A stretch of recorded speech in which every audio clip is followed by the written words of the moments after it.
येणाऱ्या काळामध्ये नीटची परीक्षा पुन्हा झाली पाहिजे।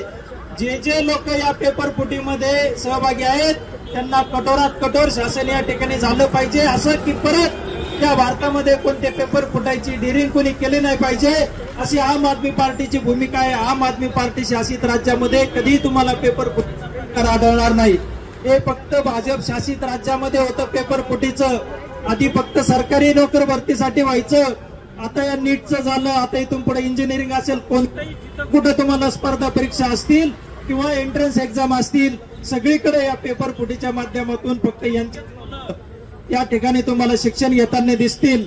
आणि डॉक्टर बाबासाहेब आंबेडकरांनी जो शिक्षणाचा अधिकार आपल्याला दिला त्या माध्यमातून गोरगरिबांचे सर्वसामान्य कुटुंबातल्या मुलांनी तुम्ही आम्ही शिक्षण घेतलं, काहीतरी आयुष्यामध्ये करायचा प्रयत्न केला, तो अधिकार ही आपली ताकद सर्वसामान्य माणसांची जी आपल्याला डॉक्टर बाबासाहेब आंबेडकरांनी घटनेच्या माध्यमातून दिली होती, ती ताकद सुद्धा हे भाजपचं सरकार षडयंत्र रचून आपल्या सगळ्यांच्या हातून ते हिरावून घेत आहे। येणाऱ्या काळामध्ये मित्रांनो संघर्ष मोठा असणार आहे, लढा मोठा असणार आहे। पेपर फुटीच्या माध्यमातून हा विषय आपण देशभरामध्ये आम आदमी पार्टी आज संपूर्ण देशामध्ये हा पेपर फुटीचा विषय हाती घेतला आहे। आणि जोपर्यंत ही परीक्षा परत होत नाही, गुन्हेगारांना कठोर शासन होत नाही, तोपर्यंत आम आदमी पार्टीचा हा लढा असाच सुरू राहील।